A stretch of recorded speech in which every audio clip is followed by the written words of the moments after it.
Welcome to our History channel, History Too Real for the Westerns. Don't forget to click like, share, subscribe, ring that notification bell, and leave us a comment if you like this story. The source for tonight's episode is The Journey of Crazy Horse by Joseph M. Marshall III. Link to purchase is in the description below. June 25th, 1876. Early afternoon, in what is today southern Montana. On the banks of what is known to them as the Greasy Grass River, a large camp of Lakota and Cheyenne milled about their village, ensconced in their daily routine of chores and recreation. Many of the young warriors were just now waking up, exhausted after a long night of ribald celebration and dancing. Children swam in the river, women tended campfires, and young men tended to the large horse herds that belonged to the camp. This was, in fact, the largest encampment of Plains tribes that would ever be recorded. The Lakota and Cheyenne had come together during this blistering plains summer with the intent of luring the U.S. Army's cavalry forces into an ambush. The U.S. Army was responsible for enforcing the policies decided upon by the U.S. government, regardless of whether those policies were consistent with treaties signed and promises made to native tribes from Florida to the Pacific Northwest. The U.S. Army's cavalry were the most commonly encountered by the Plains tribes, as they were the only forces capable of locating, pursuing, and engaging horseback warriors on the vast expanse of the open plains. The Bluecoats, as they were colloquially known amongst the Plains tribes, had inflicted not only costly defeats, but committed a number of what could only be termed as massacres amongst many tribes, including the Lakota and Cheyenne. But they had also been on the receiving end of horrific violence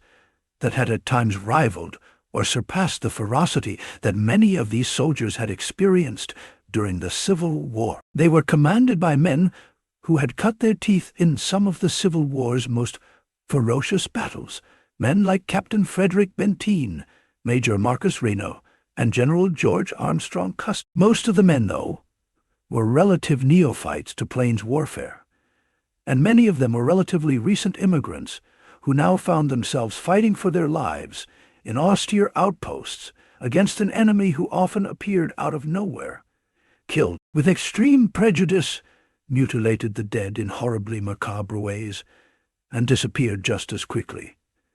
The Army had been sweeping the northern plains for years, attempting to bring the Plains tribes to bear, but they struggled for decades, as fighting such a decentralized enemy posed problems that the officers trained in classic Napoleonic warfare struggled to address successfully. On this day, though, the large encampment of Lakota and Cheyenne felt there was little to no chance of running into the Bluecoats. They assumed their enemy was near, but most of the war chiefs had agreed it would be days yet before their marshaled forces would have an opportunity to be brought to bear against their incessant harasser. In this expansive 2-mile encampment, home to anywhere from 6,000 to 10,000 Sioux, Cheyenne, and Arapaho, most of the inhabitants felt safe at ease and perfectly content to enjoy the day.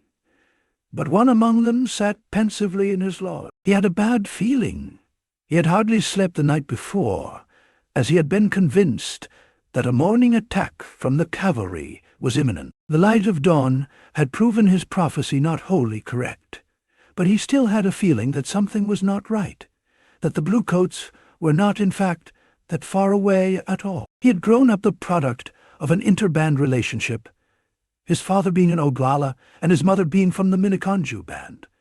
He had been known as Curly as a boy. That was his name when, at the age of 14, he went on a vision quest into the Black Hills of the Dakotas. For 3 days and nights he fasted until a spirit appeared to him in a vision. He was told that his life from that point forward must be dedicated to the welfare of his people. He was told that he would be a great warrior, and that no bullet nor arrow would kill him. He was also told that he would die a martyr's death at the hands of the Bluecoats. He returned to his village and embarked on his career as a vaunted warrior.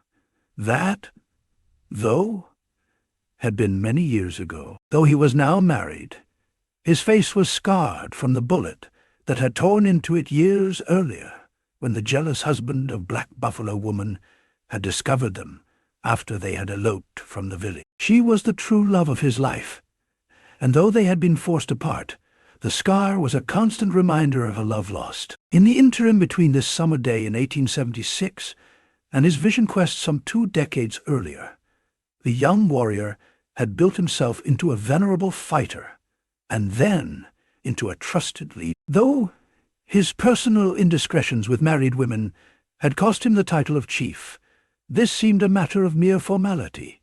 He was a war chief, and his name inspired awe in his compatriots and terror in his enemy. He was the veritable puzzle wrapped in an enigma, wrapped in a riddle. He was known to his people as Chankawitko, but history knows him as Crazy Horse. And while Crazy Horse's prediction would prove to be slightly askew in terms of timing, his intuition about a large battle coming that day would prove correct. Today, he and his Plains warrior cohorts would take part in the largest battle in Plains warfare history, and they would all but annihilate their hated enemies, the Bluecoats. However, as momentous as the occasion would prove to be, it started with some of the village spotted a dust cloud. This was the result of the 7th Cavalry's engagement with the Lakota camped down the river. During this engagement, 2 cavalrymen had their mounts spooked so badly by the gunfire, bugle calls, and screams that they bolted from the battlefield, their hapless riders captive to their fight or flight instincts. Unfortunately for these men, their horses bolted straight for Crazy Horse's encampment. They were met by startled Lakota, whose initial disbelief gave way to rage-soaked indignation. The 2 soldiers were quickly yanked off their mounts, and promptly clubbed and stabbed to death as they pled for mercy. Word soon reached Crazy Horse that the cavalry was attacking. Seemingly unsurprised, and perhaps even slightly indignant, the veteran warrior called for his war ponies to be gathered and brought to his lodge. He then painstakingly applied his war paint, covering his upper body in yellow pigment, and drawing a singular lightning bolt down the left side of his face. He secured the lone feather he wore in his hair, as opposed to the floating war bonnets favored by so many of his fellow warriors. As he readied himself, the younger warriors, those who had not heeded his warnings and danced into the wee hours of the morning, began to hem and haw. They must attack now, they protested, before the fighting was over, and there were no more trophies to be taken, nor honor to be won.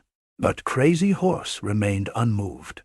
Finally, Crazy Horse's war mounts were brought to his lodge. After an excruciatingly long wait for the younger warriors, Crazy Horse emerged from his lodge. He selected a war horse, mounted it, and began to ride out of the village, a large throng of warriors in tow. They headed first to a ridgeline where Major Reno was attempting to ensconce himself and his men, including his Crow Scouts, and a patch of timber in hopes of securing a workable defensive position. With the arrival of Crazy Horse and his contingent of warriors, the attack on Reno's element reached unbearable levels for his men. First, Reno's favorite Crow Scout was killed only feet away from him, leaving him covered in the scout's brains and blood. As the Lakota swirled around, the cavalrymen and arrows and bullets poured in from every direction. All hopes seemed lost. Unable to endure the terror any longer, a number of troops attempted to flee. Crazy Horse rode among the desperate troopers, methodically clubbing them down one by one. Some soldiers were so panicked they could not muster their legs to run, but only walk as they furiously pumped their arms. Some soldiers attempted to stop running, turn around, and beg their Lakota adversaries to show them mercy and to take them prisoner.